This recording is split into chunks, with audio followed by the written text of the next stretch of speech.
He mowed his lawn, waved to the neighbors, and kept 12 bodies beneath his house.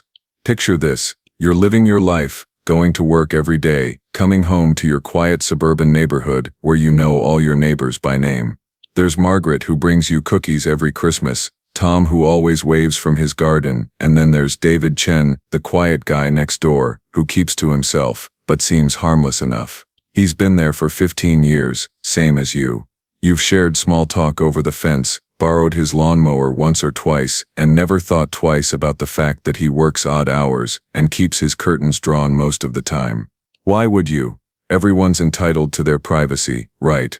But what you don't know, what nobody in Cedar Grove, Ohio knew, is that David Chen wasn't just your quiet neighbor. He was one of the most prolific serial killers in Ohio's history, responsible for the deaths of at least 12 people over the span of those 15 years. Greg Twalls, what you don't know, and the most chilling part, he was hiding in plain sight, living among families, attending neighborhood barbecues, and even helping elderly residents with their groceries, all while systematically hunting and killing vulnerable individuals, just miles away from the tree-lined streets, where children rode their bikes and families felt safe. This is the story of how an entire community lived next door to a monster for over a decade, and how a single moment of carelessness finally brought his reign of terror to an end. But to understand how David Chen managed to fool everyone for so long, we need to go back to the beginning.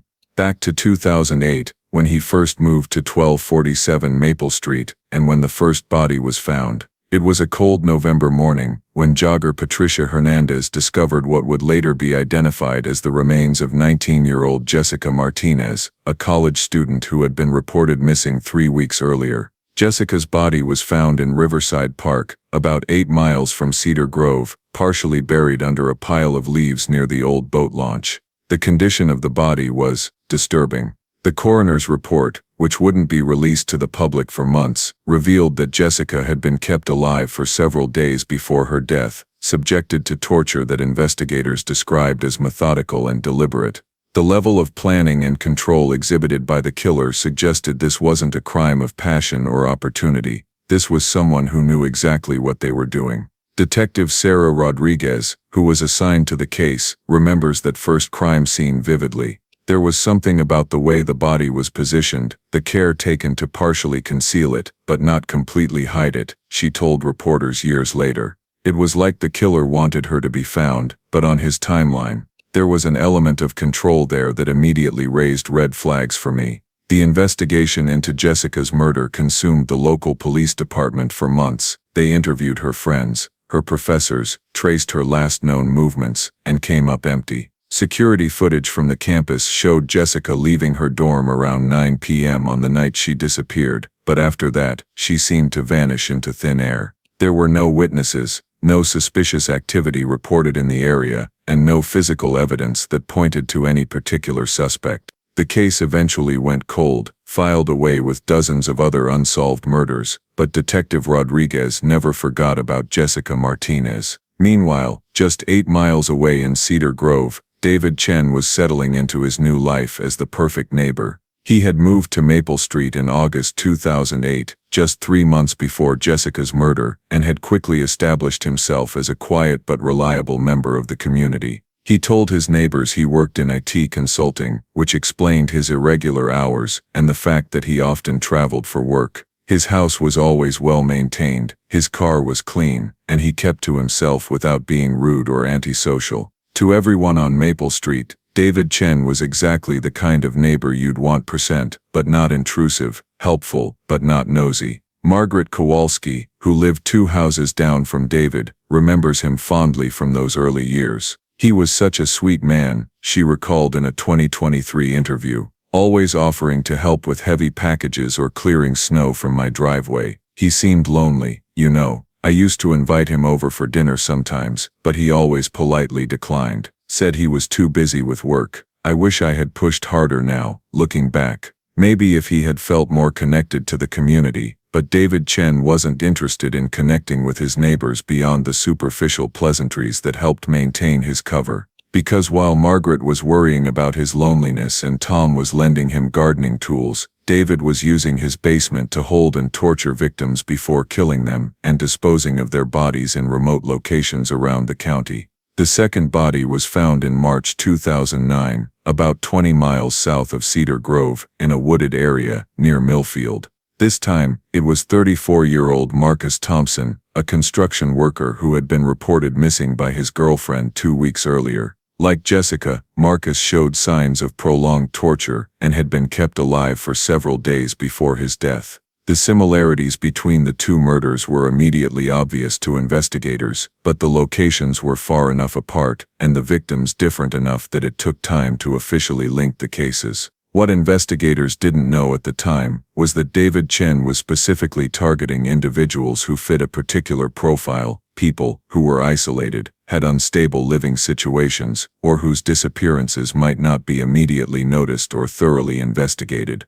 Jessica Martinez had been a struggling college student who rarely called home and had few close friends. Marcus Thompson was between jobs and had recently broken up with his long-term girlfriend. Both victims had been in vulnerable situations when they encountered their killer, though exactly how they came into contact with David Chen remained a mystery. The pattern continued throughout 2009 and 2010. Bodies were found in various locations around the Tri-County area, sometimes in parks, sometimes in abandoned buildings, occasionally in remote wooded areas. The victims ranged in age from 18 to 45, both men and women, but they all shared that same profile of social isolation that made them perfect targets for someone who knew how to identify and exploit vulnerability. By 2011, law enforcement had officially linked 8 murders to what they were calling the Riverside Killer, named after the location where the first body was found. A task force was formed, combining resources from multiple counties, and the FBI was called in to assist with the investigation.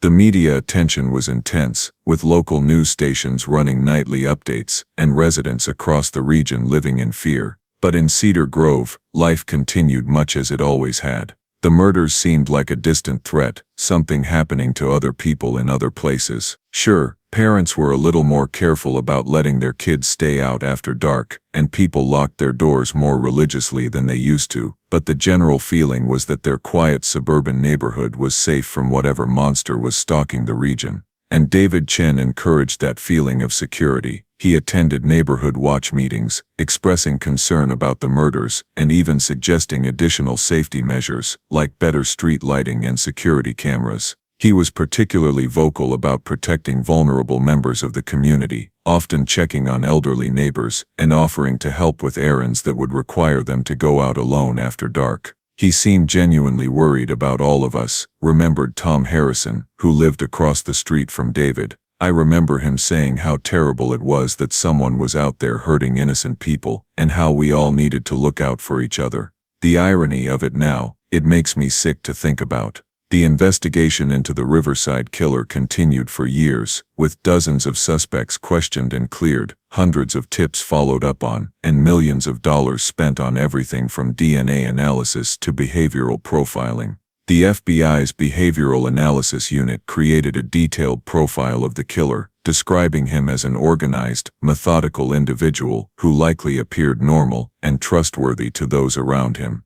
They predicted he would be someone who blended into his community, possibly held a steady job, and had a place where he could hold victims for extended periods without being detected.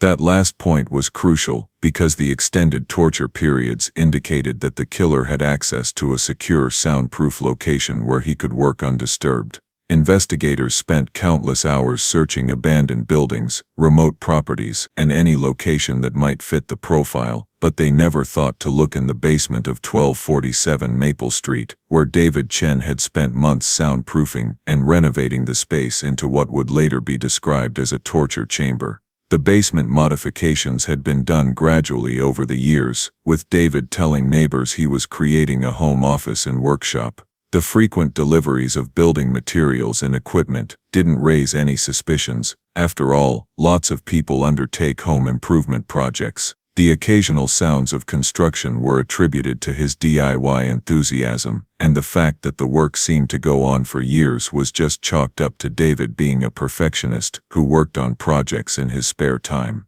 What David had actually created was a sophisticated facility designed specifically for holding and torturing victims. The main room had been completely soundproofed with multiple layers of insulation and specialized acoustic panels. The floor was covered with waterproof materials that could be easily cleaned, and there were anchor points built into the walls and ceiling. A smaller adjoining room served as a storage area for tools and equipment, while a third room contained a freezer large enough to store bodies temporarily. The level of planning and preparation that went into creating this space was staggering.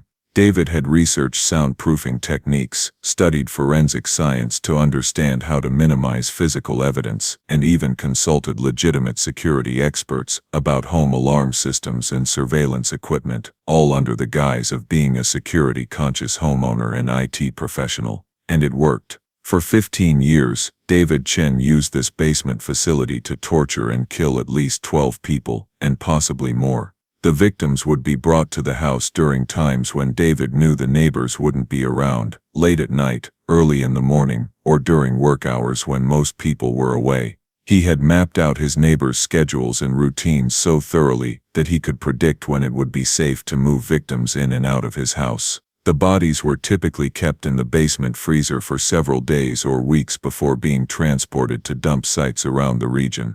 David would use a large cargo van, which he kept in his garage, to move the bodies during the middle of the night. The van was registered under a fake business name, and David had created false documentation to support his cover story of running an IT consulting company that required him to transport equipment to various job sites. But as sophisticated as David's operation was, it wasn't perfect. And in 2023, 15 years after he first moved to Maple Street, a single moment of carelessness would finally bring his killing spree to an end. It was March 15, 2023, when 22-year-old Ashley Rivera disappeared from the parking lot of a 24-hour diner about 30 miles from Cedar Grove. Ashley worked as a server at the diner and was last seen finishing her shift at 2 a.m.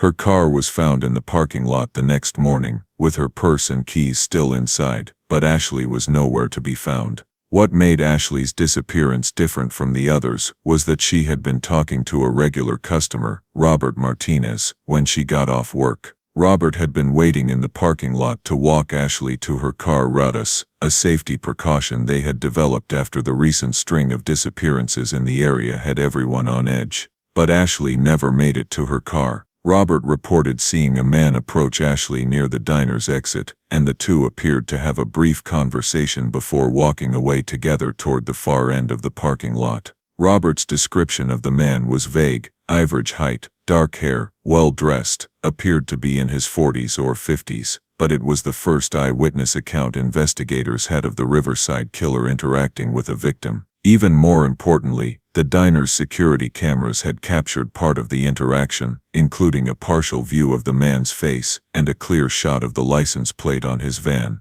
The license plate led investigators to the fake business registration, which led them to David Chen's real identity and address. But rather than immediately moving in to arrest him, Detective Rodriguez, who had been promoted to lead the task force, made the decision to put David under surveillance first. She wanted to catch him in the act if possible, and she suspected that if Ashley Rivera was still alive, she might be being held somewhere. What the surveillance team discovered over the next 48 hours was both horrifying and vindicating. David Chen, the quiet neighbor from Maple Street, was indeed the Riverside killer. They watched as he made multiple trips to his basement, carrying supplies and equipment. They listened as he made phone calls discussing his work schedule with fictional clients. And most damning of all, they detected signs of life in the basement, sounds that suggested someone was being held against their will. On March 18, 2023, a multi-agency task force executed a search warrant at 1247 Maple Street. What they found in David Chen's basement would haunt investigators for years to come.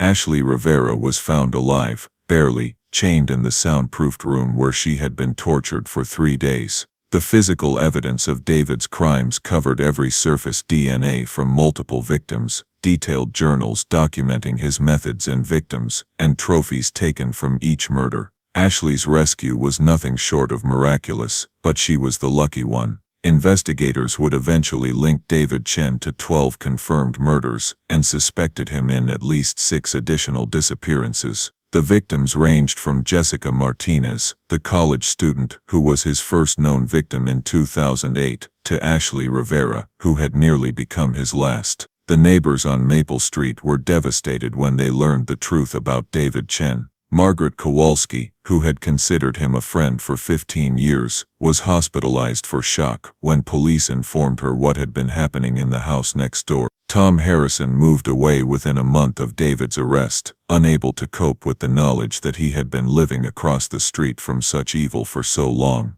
"How do you process something like that?" Tom asked in one of his final interviews before leaving Cedar Grove. "This man attended our block parties. He helped me carry groceries when I hurt my back. He offered to water my plants when I went on vacation, and the whole time he was, God, I can't even say it. How do you trust anyone after something like that?" The investigation into David Chen's crimes revealed a level of planning and deception that stunned even experienced investigators. He had maintained his cover identity for over 15 years, building relationships with neighbors, maintaining a fake business, and creating an elaborate fiction that allowed him to explain away any suspicious activity. He had researched his victims extensively before targeting them, sometimes following them for weeks to learn their routines and identify the best opportunities to abduct them. Perhaps most chilling was the discovery of David's journals, which contained detailed plans for future victims.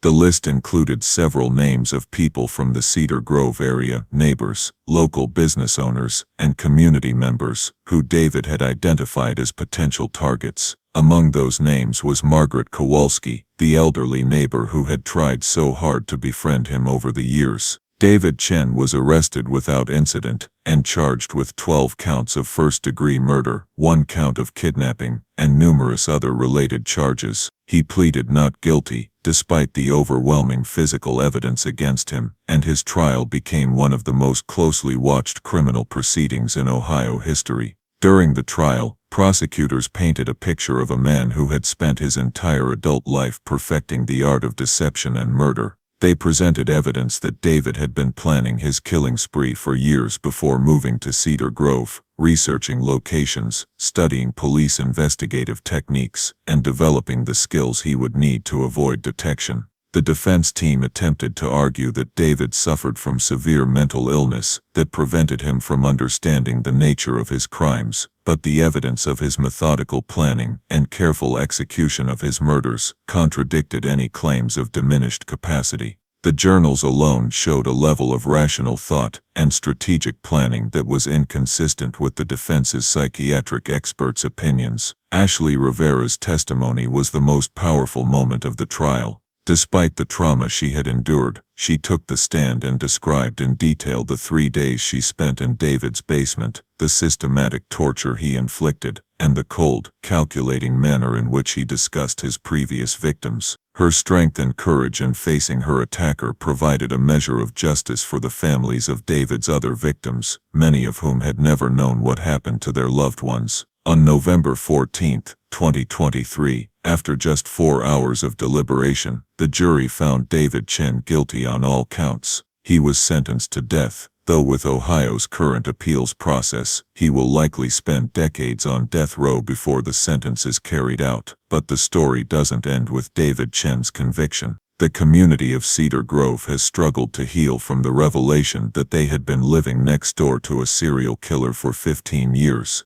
Property values in the neighborhood plummeted, and many longtime residents moved away, unable to cope with the knowledge of what had been happening just doors away from their homes. The house at 1247 Maple Street was eventually demolished, and the lot remains empty. The city considered turning it into a memorial for David's victims, but the families requested that the space simply be left as a reminder of the innocent lives that were lost. Detective Sarah Rodriguez, who spent 15 years hunting the Riverside Killer, retired shortly after David's conviction. In her final interview with the media, she reflected on the case that defined her career. The scariest thing about David Chen wasn't that he was a monster facet, it's that he was a monster who appeared completely normal. He was the kind of person you'd trust with your house keys, who you'd feel safe having your daughter walk past on her way to school. That's what makes this case so terrifying, and it's why we can never assume we truly know the people around us.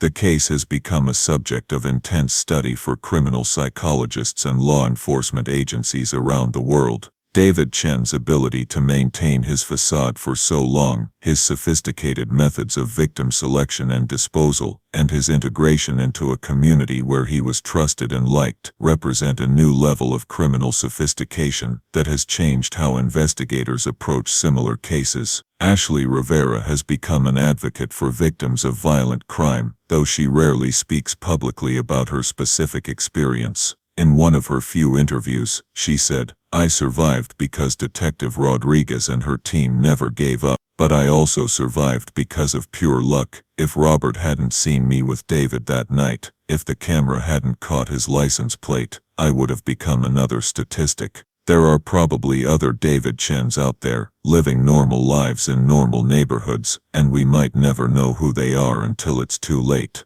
The families of David's confirmed victims have found some measure of closure in his conviction, but the pain of their losses will never fully heal. Jessica Martinez's mother, who attended every day of the trial, said in her victim impact statement, "For 15 years, I wondered what happened to my daughter. I wondered if she was still alive somewhere, if she was being held captive, if she was trying to find her way home. Now I know the truth, and while it's horrible, at least I can finally grieve properly and try to move forward." The Riverside killer case has also led to significant changes in how missing persons cases are investigated, particularly those involving individuals who might be considered less important by society. The victim's shared profile of social isolation and vulnerability highlighted the way that certain disappearances don't receive the same level of attention or resources as others, creating opportunities for predators like David Chen to operate undetected.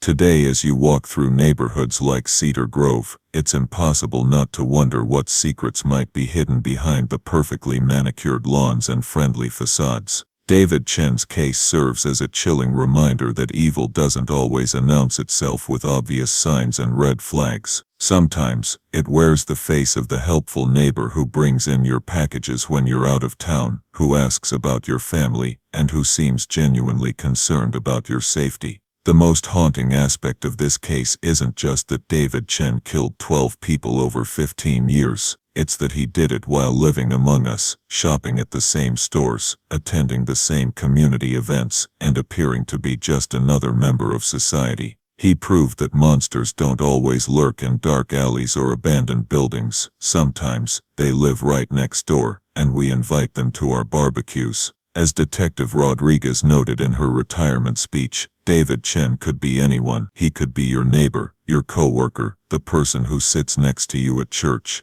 The only thing that separated David from the rest of us was his willingness to act on impulses that most people would never even acknowledge having. That's what makes this case so terrifying, and it's why we must never become complacent about the potential for evil that exists in our communities. The case of David Chen, the Riverside killer who lived at 1247 Maple Street, serves as a stark reminder that we never truly know the people around us. In a world where we often feel connected through social media and technology, the reality is that our neighbors remain largely mysterious to us. We see the versions of themselves they choose to present, but we have no idea what happens behind closed doors, in basement workshops, or during those late-night hours when the rest of the neighborhood is asleep. So the next time you wave to your neighbor over the fence, or chat with the person who lives down the street, remember David Chen. Remember that for 15 years, an entire community thought they knew who he was, and they were completely wrong.